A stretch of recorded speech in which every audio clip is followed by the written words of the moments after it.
Josh has had an unbelievable resume. He's put forward some great performances as well. People talk about they think he might be at the back end of the career. What's he got left? You see something different in the gym. I think his last few performances have actually been some of the best of his career. As far as you're concerned, plenty left in the tank from Josh Warrington. Oh yeah, there's plenty left in the tank. And like you say, sometimes these, you don't always get the nod. You know, we've seen that twice now, both with Josh and with Maxi Hughes, as recently as a couple of weeks ago. You know, you have ups and downs in boxing, and anybody who's involved in boxing will tell you that it can go either way. But it's your ability to pick yourself back up and turn it on again. You know, and to be honest with you, I am an admirer of Leigh Wood and Ben Davison. I've worked a little bit with Ben in the past. We've helped him out in the past. I like Leigh as a fighter, I like him as a person. And this is one of them fights that they both want to win. They're both craving that win over each other. But there's no real needle. It's hard to get needled with somebody that you like, you know. That don't mean to say that we're not going to go all out to do a number on him. And I think that's what's going to happen on 7th of October. Sorry to end it like that, but it's only going to go one way. Thank you, Sean. Josh, welcome. The kind of fights that you live for, I know you got that a big American dream as well, but it's been a real roller coaster. You know, it was never plain sailing to get to the World Championship, but you did it through victory and continuous victory. Then, of course, the fight behind closed doors, coming back, the amazing night at Headingley, which ended in a no contest, which was frustrating. Coming back, finally getting that shot again against Kiko Martinez, defeating a very close fight that could have gone either way. And before you know it, you're in a mega British fight, trying to become a 3-time world champion. It's been an unbelievable career. I'll tell you what, it's going to be quite an autobiography when it finally comes out. First of all, thank you for having us, Nottingham. Thank you for warm applause up on stage. You're all looking very beautiful this evening. Yeah, Eddie, it has been a long career for myself, but I do feel like in these latter stages of my career, I'm in my peak. And I didn't show that too much in my last fight against Luis Alberto Lopez, who has since gone on to look absolutely a dangerous man. But you know, I had my own reasons for not looking my best in my last fight. But you know, prior to that, I'd recaptured the world title, and you know, this is knocking on the door of 10 years now of being at the top level and do nothing but fight the big names. You know, some may call it, you know, old school way of going about things, going the long way around. You know, I never had any big backing. I didn't come off the Olympic squad or anything like that. All domestic roots, and you know, picked up a world title. And I've been at this level for a long time now. Leigh's done something similar. You know, he's gone the hard route as well. And you know, what a fight to have. Two domestic lads, you know, meeting at the world stage, and has all the ingredients for a fantastic fight. But it's just the one that I feel like I've been here a little bit longer, I've more experience at the level, and I look forward to becoming a 3-time world champion on October 7th. People talk about this fight being a great clash of styles, or that the styles will gel well. Yeah. You're very aggressive, and we know that Leigh Wood is also a very talented boxer. He can punch as well, but consistently also likes to stand there and trade. We saw it to his detriment against Maurizio Lara, but we saw it in a tremendous fight with Michael Conlan. He outlasted him and he knocked him out, carries power late in the fight. But style-wise, a great fight, and you know, an opponent that can box, punch as well, but also likes to stand and trade at times as well. Yeah, very entertaining on the eye. I think that's why my old man said there, it has the ingredients to be potentially one of the best fights, you know, what the people have seen. We both want it. We're both family men. Both just fight for our people, fight for the support behind us. I know Leigh and Ben will come up with a game plan. You know, they're very strict when they're going through the game plans and stuff, as are we. But you know, when that atmosphere comes up and the noise in there, and you ship a punch, sometimes you can't help being drawn into it. You know, a lot keeps on getting mentioned about Leigh's punch power. You know, when you look at his resume, 16 KOs or whatever it is, he shows he's got a better punch knockout ratio than me. But with that being said, when you look down at some of the opponents, you know, you can't really take a lad who's had 40 odd losses and say that, you know, that's a great knockout win. And I've been in with big punches more or less since 2014. I've been in with guys who've had more knockouts than I've had winning records, so I've been in with the punches, and it's all right being able to dish it out, but being able to take it is another thing. And regarding aside from the last fight against the rematch against Michel Lara, the first Lara fight, Leigh was down and obviously stopped, and the fight before that, he was put on his backside again against Michael Conlan, and you know there was only a couple of hundred punches what landed on Leigh in that fight. Now I throw on average over 500 punches a fight, so you know, I'm feeling, you know, file and clean. I'm closing sure. My AKOs, I don't look like a puncher, but I know I can dig. And like Leigh said earlier on today, he's been ringside for a lot of my fights, you know, and he'll seen it up close. So you know, a lot is being made out for Leigh being the puncher, but don't think that I'm going there to tickle. I often ask this question at press conferences, and I always get pretty much the same reply all the time, which is, do you see yourself winning this fight inside the distance? And I hate the answer of, oh, you know, by any means necessary. But if you're truly honest, do you believe you can and will stop him on October 7th? I've already said it in a few interviews today. You know, I'm very, very confident of winning the fight. And, you know, sometimes you can take your focus away from winning just by concentrating on going for the knockout and stuff like that. But the way that our styles gel, the way that we're looking to approach this fight, honestly, it's like a recurring dream. I don't see it going to the final bell. Josh Warrington early finish. That's all I see. And like I say, we're both going to give it us all in there. And listen, he's got a massive heart. I mean that fight against Michael Conlan, inspiring stuff, Rocky Balboa stuff. But you know, I put him down. I'm closing sure. Ben, little bit of indication from Josh Warrington of basically what you would expect, which is a very aggressive Josh Warrington from the first bell, a guy that forces the fight very early. As you've said before in fights against people who are aggressive early, that can suit Leigh Wood, and also he can get involved early on. We saw him unbelievably get up from the early knockdown against Michael Conlan. One thing is he's very fit and he has the ability to recover. But expecting a fast start from Josh Warrington in this fight and a frantic pace that they'll fight at. Yeah, I think the fight is going to catch fire. You know, I've said time and time again, you might as well give these two fight of the year already. But I think that just because stylistically, I think that Josh mentioned it there, you know, he's got crazy volume, you know, huge volume puncher.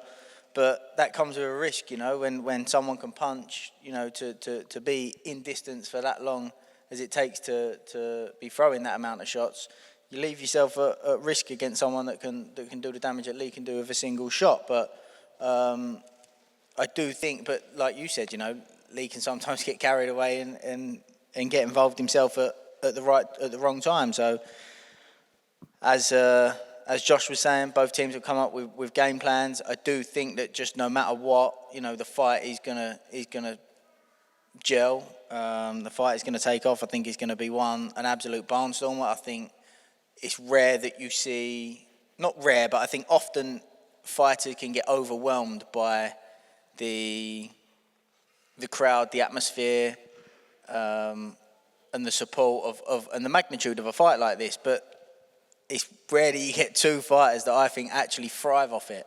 And I think that both of these guys thrive off of the atmosphere, thrive off of the crowd, thrive off of the support. And yeah, I can't see it being anything but an absolute barnstormer. What was the key for Leigh Wood been? I mean, you've been a huge part of his success, but how do you go from being a fighter that, you know, has obviously got talent, shown levels at British title level, to actually arguably the number one in the division? Some of that, I guess, is actually providing them with an opportunity, but the change in Leigh Wood that we've seen since he won the British title has been incredible. Yeah, Leigh spoke about it earlier. I think it's just preparation. You know you mentioned earlier, I get a lot of credit and all the rest of it, but I mentioned this earlier as well about both of these two guys, where talent is great. There's so many talented fighters out there, but these two guys have got something special. Their character, the places that they're willing to go, the fact that they've bounced back from defeats before. I think that's the sort of stuff you was mentioning earlier, role models. These are the two type of guys that are role models for young fighters coming through, because, yeah, okay, there's fighters that are naturally gifted, but I remember Billy Joe Saunders saying to me, you know, in that period where he said Leigh struggled to get an opportunity. Before I even spoke of working with Leigh, I remember him mentioning to me that Leigh worked like he had a fight 2 weeks away for that 5 years, that whole period. And to be honest with you, yeah, nice for me. I'd love to sit and say it's all me and I did this and I did that. But the reality is that Leigh had the character and the discipline and determination to keep doing things like that and keep working away when there wasn't any light at the end of the tunnel. So then when his opportunity did come, he was able to capitalise on it. And that takes character. There's not a lot of fighters that will do that. And that's why both of these two guys, I mentioned it in the press conference earlier in Leeds, a lot of people would consider them overachievers. And that's a huge compliment, because your character will take you to places that talent can't. And to be an overachiever means that you've got something special inside you. And that's what both of these fighters have got. Leigh, firstly, forgot to mention earlier, happy birthday. 35th birthday for Leigh Wood today, ladies and gentlemen. Benjamin Button. Sorry to bring you back from training camp, etc., but unfortunately these are your obligations now that you're a superstar, a humble superstar, another great turnout from your city as well. These fights just keep on going. And I remember when you beat Michael Conlon, I turned around to you and I said, let's have an easy one, yeah? And I said to Ben Davison as well, look, let's have a nice, easy fight. I said, you've beat Kanzu, you've beat Michael Conlon, let's have a nice little fight. And you went, look, to be honest with you, those easy little fights are as dangerous as the big ones. And I don't know if I can fight in the same way or get myself up for those small ones. I need to be an underdog. I need to be challenged. You ended up choosing Maurizio Lara. You were dominating him in the fight. You lost the fight. You got stopped in the fight. You came back. You schooled him in a rematch. And the big fights just keep on going. And probably bored now talking about this comeback in your career as well, but this is definitely the biggest fight of your career so far. Yeah, for sure. Nottingham, you're right, yeah? Yeah, going back to a kid when I was like 10, 11 years old, the main reason why I picked boxing, because how challenging it was.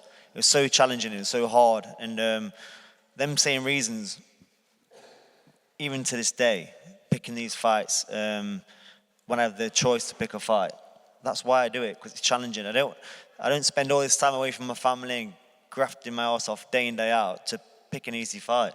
I do it to set myself challenges, to see how good I am, to keep testing myself. And that's why I picked Lara. And yeah, it went a bit Pete Tong the first fight, but that was because I got a bit greedy. I was in front of my own fans. It was a packed to the rafters. I started to break him down. I started to work him, and he was breathing heavy. And I thought, you know what, the knockouts here. And I hold my feet. And yeah, I got caught and I paid the price. But I learned from it. And I did the second time what I should have done the first time, and just box his tabs off and get the job done. And here we are again against Josh. He's a great fighter, like he said. I've been ringside for his last 3 fights. I've seen him get hit with some big shots, and I've seen him throw straight back from them shots. And he's got something that I've got. He's got a lot of heart, a lot of grit, a lot of determination, and that's what's going to make this fight an unbelievable fight for the fans. You've been ringside, you've seen him take those shots, you saw him come back from a broken jaw against Kiko Martinez as well. Just great respect from you two, and I think it's great. But in the head-to-head earlier, just a passing comment from you, which was make sure your dad's got the towel ready to throw in quicker this time as well. All I was saying was, I need to talk to you about this as well. So the British title fight, I was actually just an opponent for Reece Moldwell, and he was going to build their Leeds thing, and I upset the apple cart a bit. But all I was saying is, if the opportunity comes up, Sean, if the opportunity comes up, we need to be a little bit faster with that towel, because the gas in here came in before your towel. Bless him. So I'm just saying, if the opportunity comes up, mate, just a little bit quicker, yeah? Listen, it's Ben that's fast with that towel, not me. You all know that. Ben that puts that towel in early, not me. Obviously, going... Sorry about that, anyway. How is he, anyway? He's doing well, isn't he, Reece? He's doing all right, isn't he? Reece? He's doing all right. He's on a comeback. I love to see that. Like, same with me, Ed. Like, I got beat early on in my career.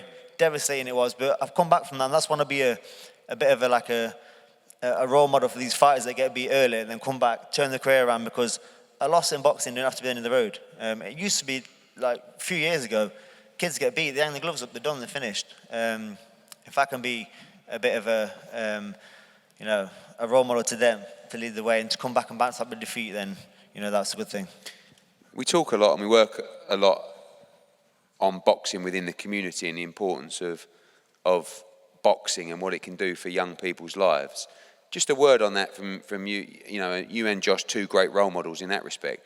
A word on what boxing gave you, and obviously the opportunities it's given you to change your life and your family's life as well. But what it instilled on you at great clubs like the Phoenix ABC many years ago, still running in Nottingham.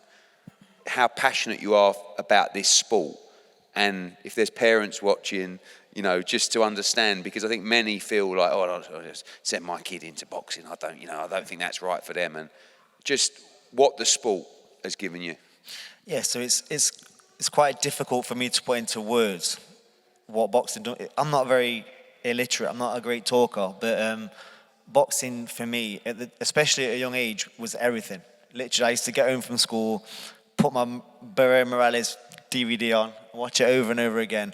And it gave me an alternative to a route I could have gone down. I'm not saying I'd have gone down a route and got in trouble, but it gave me direction, it gave me a dream. And I got to a certain age when I was thinking, right, I love boxing so much, I'm so passionate, but I kind of had a sensible head, and I thought, right, that's boxing. If I'm going to pick that route, I'm going to see it out to the end. No matter what I have to do, what I have to go through, I'm going to see it out. Or my other option was get a job, and I'd probably regret this decision for the rest of my life and be better in thinking about boxing for the rest of my life. Or it was going in the army, and for me it was a no-brainer, because there's no other option. I was always boxing. I was so passionate about it, but it gave me so many other things alongside that, like discipline, respect, fitness.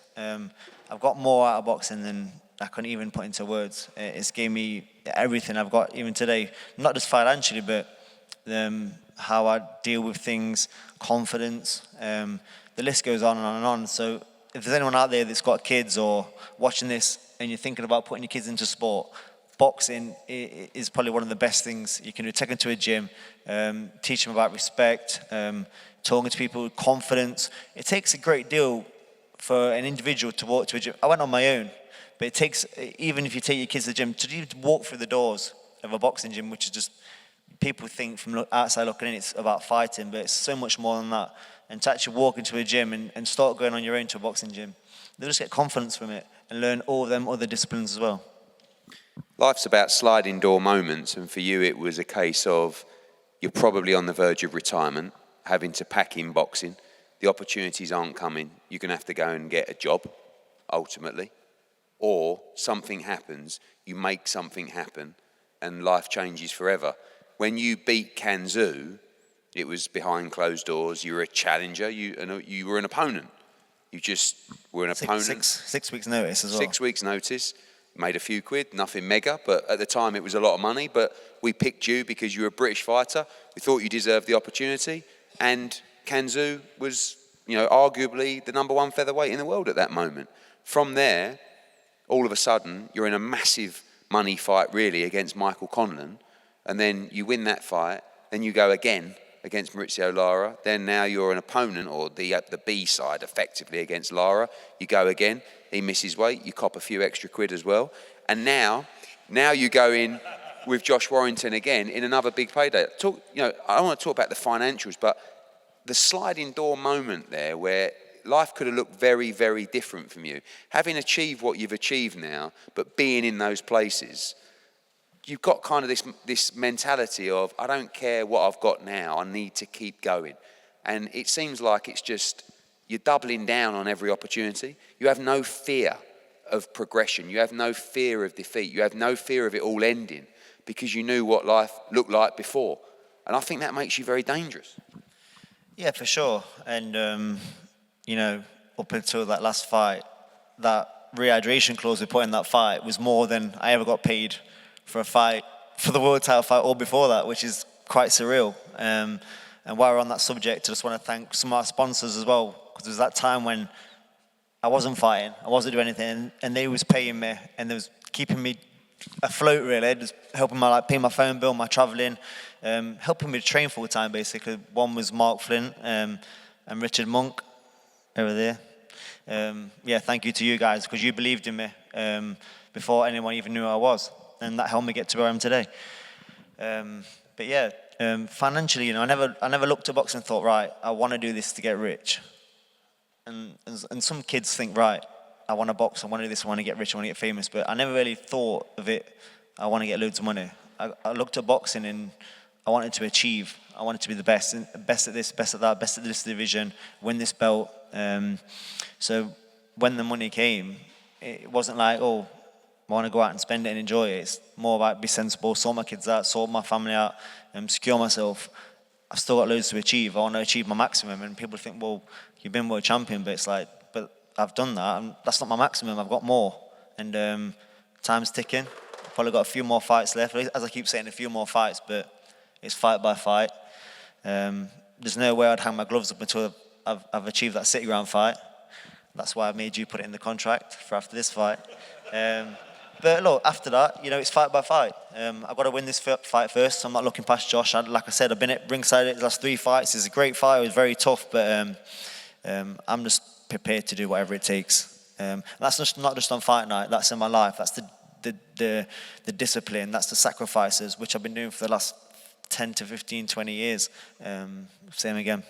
Let's talk about this fight, this atmosphere. You've been lucky enough to have just a couple of unbelievable atmospheres. I mean, last time was great at Manchester Arena, but the first Lara fight didn't end the way you wanted it to, but the atmosphere was incredible. And the Conlon fight, where you almost had a similar segregation that you're going to have this time around. But this atmosphere will eclipse everything. The Sheffield Arena split into half Nottingham, half Leeds. It's going to be an unbelievable atmosphere, and one that you just absolutely adore being a part of these days.